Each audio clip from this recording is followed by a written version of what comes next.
दो लोगों के बीच कोई विवाद हो जाए या किसी को लगे कि हमारे साथ गलत हुआ है, तो वह न्याय की उम्मीद लेकर कहाँ जाएगा।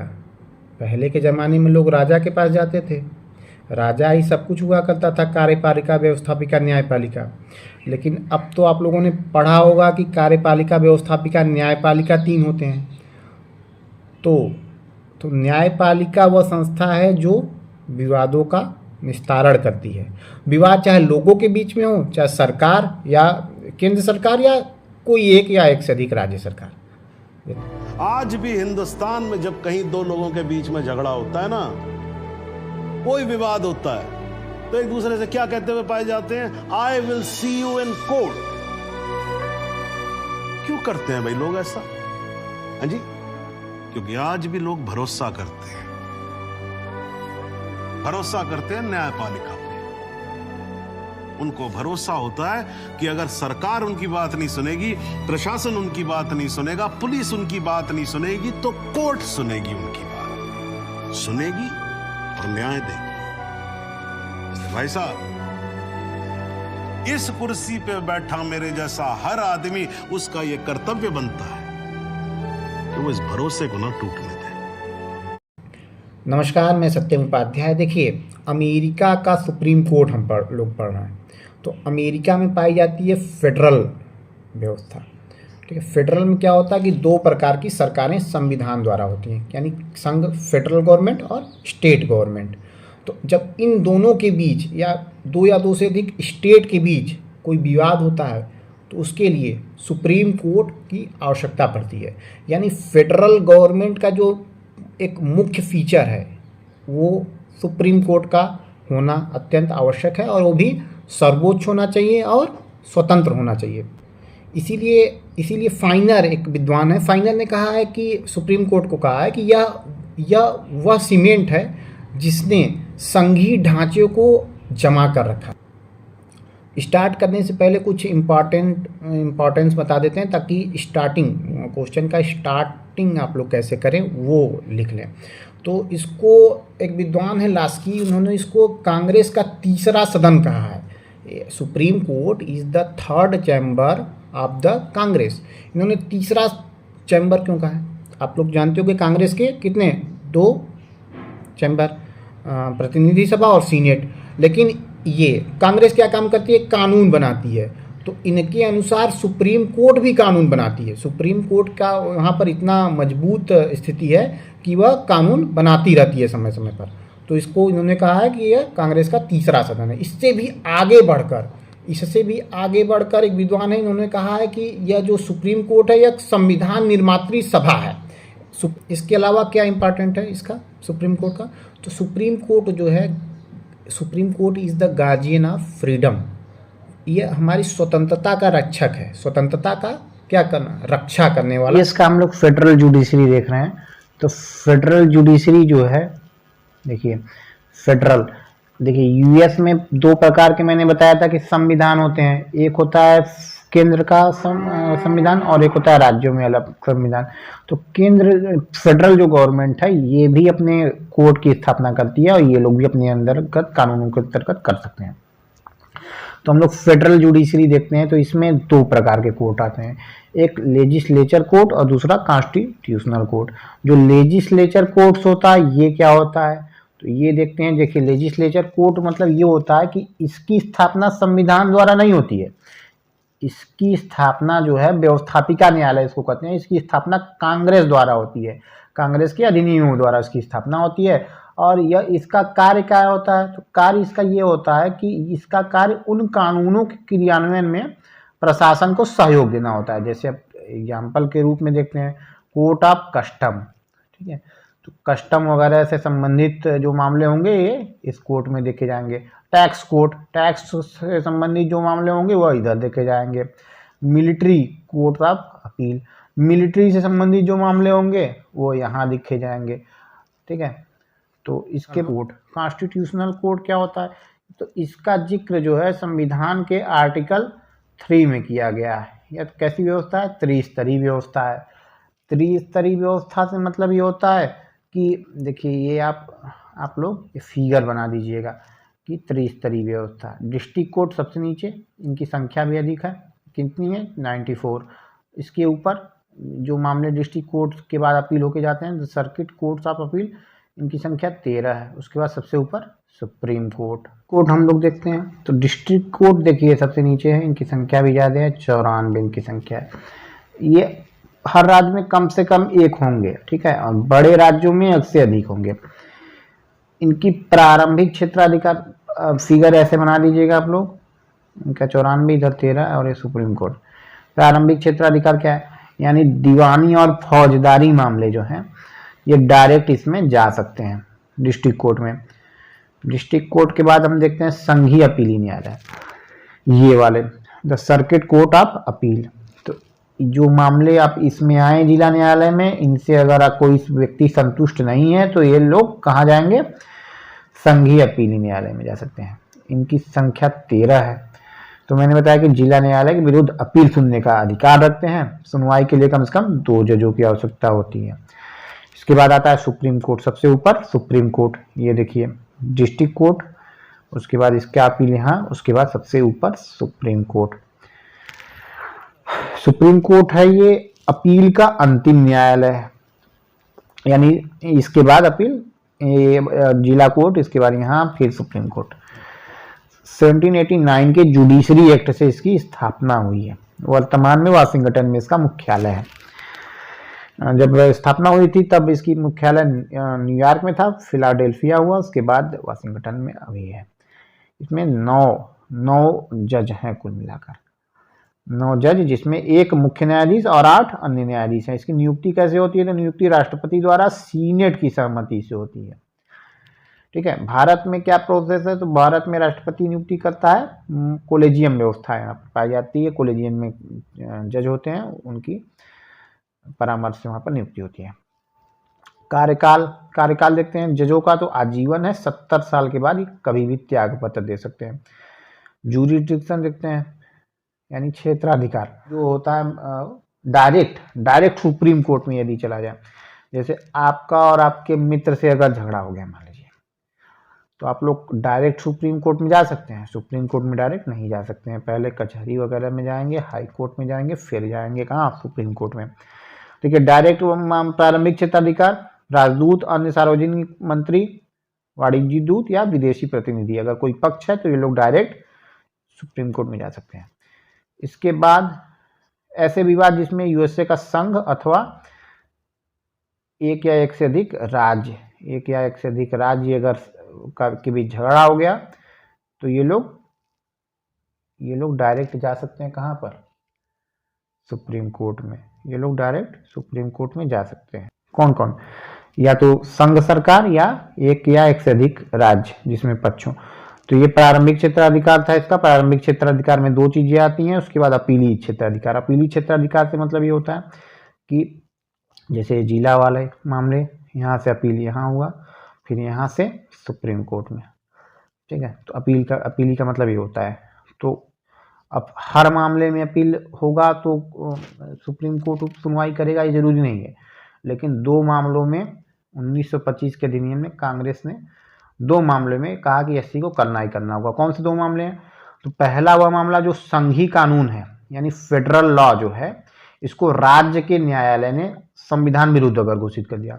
मैंने बताया था कि राज्य में भी संविधान होता है और राज्य का न्यायालय है, तो ये संघीय कानून को अगर असंवैधानिक घोषित कर दे तो ये मामला कहाँ चला जाएगा, सुप्रीम कोर्ट में अपील के द्वारा जा सकता है। दूसरा मैटर ये कि राज्य का कोई कानून है, इसको संघ का जो न्यायालय है, अपीली न्यायालय चाहे डिस्ट्रिक्ट कोर्ट, ये उसको अगर असंवैधानिक घोषित कर दे तब भी कहाँ डायरेक्ट जा सकता है, डायरेक्ट नहीं, अपील के द्वारा सुप्रीम कोर्ट में जाया सकता है। मैंने बताया कि अपील के द्वारा इन 2 मामलों में सुप्रीम कोर्ट को सुनवाई करनी होगी। अन्य मामलों में क्या है कि सुप्रीम कोर्ट की इच्छा पर निर्भर करता है कि वह उसका रिव्यू करेगा या नहीं करेगा। तो ये मैंने कार्य बताए सुप्रीम कोर्ट के कार्य, क्या, क्षेत्राधिकार, प्रारंभिक क्षेत्राधिकार, ये लोग डायरेक्ट जा सकते हैं। और इसके बाद अपीली क्षेत्राधिकार। अपीली क्षेत्राधिकार से मतलब ये है कि अपील किन किन मामलों में किया जा सकता है। अगला जो आता है इसमें जुडिशियल रिव्यू, यानी न्यायिक पुनर्विलोकन। न्यायिक पुनर्विलोकन जुडिशियल रिव्यू मतलब देखिए ये होता है ना, ये शक्ति होता है, किसके पास होता है? तो भारत में सुप्रीम कोर्ट और हाई कोर्ट के पास ये शक्ति होता है कि जो संसद कानून बनाए या कार्यपालिका के जो कार्य हैं उनकी ये वैधानिकता की जांच कर सकते हैं, उनकी वैधानिकता की जांच कर सकते हैं।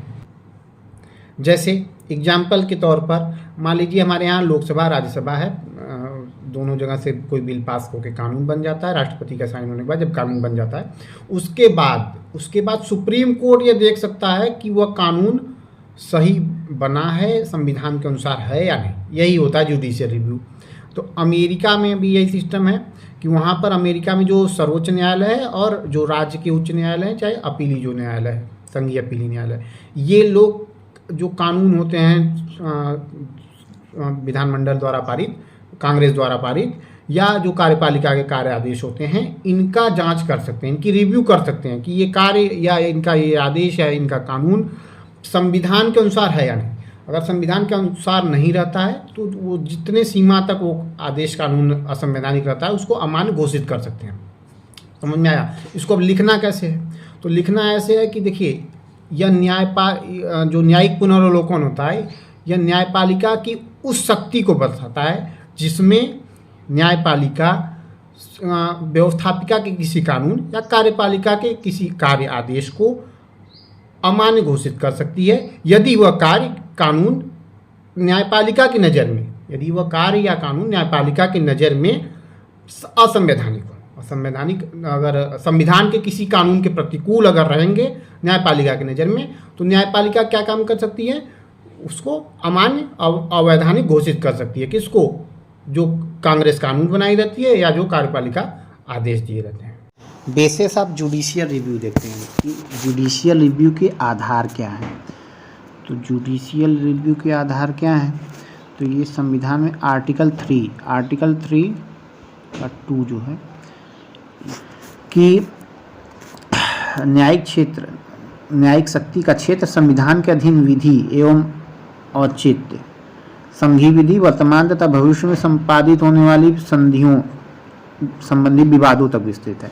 काफ़ी विस्तृत न्याय का क्षेत्र बना दिया गया है, जिसके कारण न्यायपालिका को यह अधिकार मिल जाता है कि वह विधि का औचित्य संविधान के अंतर्गत है या नहीं, यह चेक कर सके।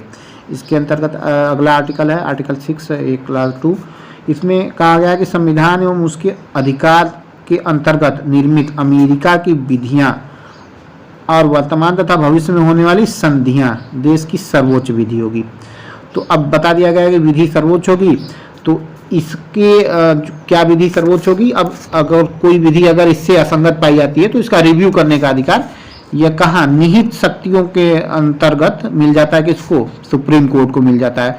मैंने बताया था कि 7 आर्टिकल हैं, तो हर चीज लिखा हो संविधान में ऐसा जरूरी है नहीं, तो कुछ चीज निहित शक्तियों के अंतर्गत भी चला करते हैं। यहाँ पर आलोचना देखते हैं। आपके एग्जाम में अगर क्वेश्चन आएगा आलोचनात्मक मूल्यांकन, तो देखिए आलोचना देख लेते हैं। तो इसमें पहला आलोचना है कि कोई संवैधानिक आधार नहीं है इसका। जुडिशियल रिव्यू का संविधान में एग्जैक्ट मतलब स्पष्ट रूप से नहीं लिखा गया है। आलोचना में आप लिख सकते हैं कि स्पष्ट रूप से शब्दों में नहीं लिखा गया है कि ये जुडिशियल रिव्यू होगा, लेकिन ये है। आप मूल्यांकन जब कीजिएगा तो उसमें बता दीजिएगा कि हालांकि कोई इसका आधार नहीं है, लेकिन निहित शक्तियों का जो सिद्धांत है इसमें से ये पाया जाता है। आर्टिकल कितना मैंने बताया था ये बता दीजिएगा, और उसके बाद बता दीजिएगा कि इतने सालों से ये चला आ रहा है। ये आपको कमेंट में ये बताइए, कमेंट में करके कमेंट करिए कि जो ये जुडिशियल रिव्यू है यह किस केस से पहली बार आया है अमेरिका में, कमेंट में बताइएगा। तो इतने सालों से चला आ रहा है, अब तक कोई इस पर विवाद नहीं उठा है, इसीलिए इसका उतना आलोचना का उतना महत्व नहीं है। अगली इसकी आलोचना है कि जो इसके निर्णय होते हैं सर्वोच्च न्यायालय के, ये किससे प्रेरित होते हैं? राजनीति से प्रेरित होते हैं। तो इसमें यह है कि जो न्यायाधीश होते हैं ये भी किसी न किसी पार्टी के समर्थक होते हैं, तो हो सकता है कि कभी किसी पार्टी के समर्थक में न्याय हो सकता है राजनीति से प्रेरित। अगला है इसकी आलोचना कि प्रगतिशीलता में बाधक है। प्रगतिशीलता में बाधक होने से मतलब ये होता है कि जो रूढ़िवादी प्रकार का न्याय देता है कि पहले से जो हो रहा है उसी को ये व्यवस्था बनाए रखता है। अगर सरकार ने कोई प्रगतिशील नए कानून बनाने का विचार किया है तो उसको सर्वोच्च सुप्रीम कोर्ट क्या कर देता है, कर देता है ये संविधान में तो है ही नहीं है, आप कैसे ये कानून बना सकते हैं। तो ये थोड़ा कभी कभी ये होता है प्रगतिशीलता में बाधक है। इसको लेकर लास्की एक विद्वान है, लास्की ने कहा है कि जो ये सुप्रीम कोर्ट है इसके न्यायाधीशों ने सदा ही संपत्तिशाली वर्ग के लोगों के हितों की रक्षा की है। इसके बाद हम देखते हैं कि सुप्रीम कोर्ट जो है कांग्रेस का तीसरा सदन, सर्वोच्च न्यायालय कांग्रेस का तीसरा सदन। तो इसमें देखने वाली बात है कि कांग्रेस क्या काम करती है। तो कांग्रेस कानून बनाती है और ये कानूनों को सुप्रीम कोर्ट रद्द कर देता है, असंवैधानिक बता के रद्द कर देता है। तो ये क्या हुआ, ये कांग्रेस से भी ऊपर एक विधानमंडल का रूप में हो गया कि कानून बनाए कांग्रेस और उसको भी ये चेक करे। तो ये कांग्रेस का तीसरा सदन, इसकी आलोचना के रूप में लिखा जा सकता है। अगला है इसका कि निर्णय की त्रुटिपूर्ण प्रक्रिया। इसमें ये है ना कि जैसे बहुमत से निर्णय लिए जाते हैं। मान लीजिए 9 जज हैं तो 9 जजों में अगर 5 जज एक तरफ और 4 जज एक तरफ हो गए तो ये 5 वाला का जीत हो जाता है। यानी अगर कानून को असंवैधानिक बताना है चाहे संवैधानिक जो भी बताना हो, ये मात्र एक जज के अंतर से ऐसा हो जाता है। तो ऐसा हालांकि है नहीं, इसमें बता दीजिएगा कि 1-2 मामले हैं जिसमें इस तरह की प्रक्रिया का पालन किया गया था। बाकी में क्या होता है, सामान्य बहुमत कर रहे हैं, अधिक बहुमत से लिया गया है। अगला इसका है कि सामाजिक एवं आर्थिक जीवन में अस्थिरता। इसमें ये बताना है आप लोग को कि जैसे कोई कानून बन गया, आज कोई कानून लागू हो गया। अब जैसे नोटबंदी अभी आया था, तो नोटबंदी आया था तो अब 2016 में हो गया 8 नवंबर को। अब उसके बाद कुछ दिन पहले अभी आप लोगों ने देखा होगा कि सुप्रीम कोर्ट ने कहा कि नोटबंदी सही है। मान लीजिए कह देते सुप्रीम कोर्ट नोटबंदी गलत है, तो उसमें कानून को रद्द करना पड़ता, क्या करना पड़ता, तो ये अलग प्रोसेस है। तो ये मैं एग्जांपल दे रहा हूँ, ऐसा कुछ होता नहीं कि नोटबंदी खत्म हो गया। ये एग्जांपल देने के लिए मैं बता रहा हूँ। इसमें क्या लिखना है आप लोग को, सामाजिक जीवन, नोटबंदी वाला यहाँ चर्चा नहीं करना है, अमेरिका की चर्चा करना है। कुछ एग्जाम्पल जो मैं दे रहा हूँ उसकी चर्चा ये यहाँ पर मत करिएगा, अमेरिका की चर्चा करिएगा बुक से देखकर। तो इसमें सामाजिक और आर्थिक जीवन में अस्थिरता में ये बताना है आप लोग को कि कानून एक बार कांग्रेस ने लागू कर दिया, 2-3 साल तक चला, उसके बाद जब उसे असंवैधानिक घोषित किया जाता है तो सामाजिक और आर्थिक जीवन में अस्थिरता आती है। देखिए ये विधानमंडल की प्रतिष्ठा कम हुई है। तो इससे क्या होता है ना कि विधानमंडल, पहले कांग्रेस तो कानून बनाए मन से और उसके बाद सुप्रीम कोर्ट वाले उसे रद्द कर दें। तो इससे क्या होता है, ये लोग थोड़ी सी लापरवाही भी करते हैं और इन लोगों में अनुत्तरदायी ये पद्धति बढ़ जाती है। अगला है कि शक्ति पृथक्करण सिद्धांत के भावना के प्रतिकूल है। तो शक्ति पृथक्करण में क्या होता है कि कार्यपालिका, व्यवस्थापिका, न्यायपालिका तीनों अलग अलग होने चाहिए। मॉन्टेस्क्यू का सिद्धांत है जिस पर यहाँ की आदेशात्मक व्यवस्था, प्रेसिडेंशियल जो सिस्टम है, ये लागू है। तो इसमें क्या है, ये तो अब जो व्यवस्थापिका है इसके कार्यों में ये हस्तक्षेप करने लगा है पूरी तरह से। तो ये है कि शक्ति पृथक्करण की भावना के प्रतिकूल है। आप ये बता सकते हैं यहाँ पर किसमें, आलोचना में। तो जो मूल्यांकन करना है ना, तो मूल्यांकन में इसका पॉजिटिव निगेटिव दोनों पढ़ना पड़ता है। अगर आप लोग को क्वेश्चन में आए कि न्यायिक इसका जुडिशियल रिव्यू का आलोचनात्मक मूल्यांकन कीजिए, तो आलोचना भी बताइए और वो सही है कि नहीं। तो अभी मैंने बताया कि शक्ति पृथक्करण पाया जाता है, तो इसके जवाब में आपको देना है कि नियंत्रण एवं संतुलन भी तो पाया जाता है। शक्ति पृथक्करण का मतलब होता है तीनों अलग अलग, नियंत्रण एवं संतुलन का मतलब ये इस पर नियंत्रण रखे, ये इस पर रखे, ये इस पर रखे, ठीक है। तो यानी सब एक दूसरे से अलग अलग तो रहेंगे, इसमें काम करने वाले लोग अलग हैं, इसमें काम करने वाले लोग हैं, इसमें काम करने वाले लोग हैं अलग हैं, लेकिन एक दूसरे पर नियंत्रण एवं संतुलन रखते हैं। संविधान की सर्वोच्चता है न कि कांग्रेस की। कांग्रेस जो कानून बना दिया, जरूरी तो नहीं है कि अब वो सत्य हो गया। इस पर क्या संविधान की सर्वोच्चता है, तो अगर संविधान के दायरे में कानून नहीं रहेगा तो उस पर सुप्रीम कोर्ट का तो अधिकार बनता ही है कि वो उसको चेक कर सके। संघात्मक व्यवस्था में आवश्यक, संघात्मक व्यवस्था में क्या होता है, केंद्र सरकार होती है, राज्य सरकारें होती हैं। अगर इन दोनों के बीच में विवाद हो गया तो एक तो सुप्रीम कोर्ट होना चाहिए ना ऊपर, जो इन सब के ऊपर हो, जुडिशियल रिव्यू करे। नागरिक स्वतंत्रताओं का रक्षक, तो नागरिक स्वतंत्रताओं का रक्षक कौन है, सुप्रीम कोर्ट। सुप्रीम कोर्ट ने अपनी व्याख्याओं के जरिए नागरिकों की स्वतंत्रताओं की रक्षा किया है। लास्ट में पोजीशन ऑफ सुप्रीम कोर्ट बताना है कि जो संविधान की व्याख्या का अधिकार है, इसमें सर्वोच्च अधिकार किसका है, सर्वोच्च स्थिति किसका है, इसी का है, सुप्रीम कोर्ट का है। उन्होंने एक विद्वान है, इन्होंने कहा कि ऐसी शक्तियों से सुशोभित ऐसा न्यायालय अमेरिकी संविधान की राजनीति विज्ञान की को अनुपम भेंट है। यानी इन्होंने क्या राजनीति विज्ञान को अनुपम भेंट बता दिया, जो यहाँ का सर्वोच्च न्यायालय है। इसके बाद जो है ये आर्थ एवं कुशमैन है, इन्होंने कहा कि ये विश्व का सर्वाधिक शक्तिशाली न्यायालय है। ये सब भी बता दीजिएगा। स्टार्टिंग में कैसे क्वेश्चन आएगा वो क्लास में हम बता देंगे और कैसे उसको लिखना होगा। तो वीडियो कैसा लगा आप लोग को? मजा नहीं आ रहा है। अच्छा, मतलब आप लोगों के लिए अब ये चलाएं।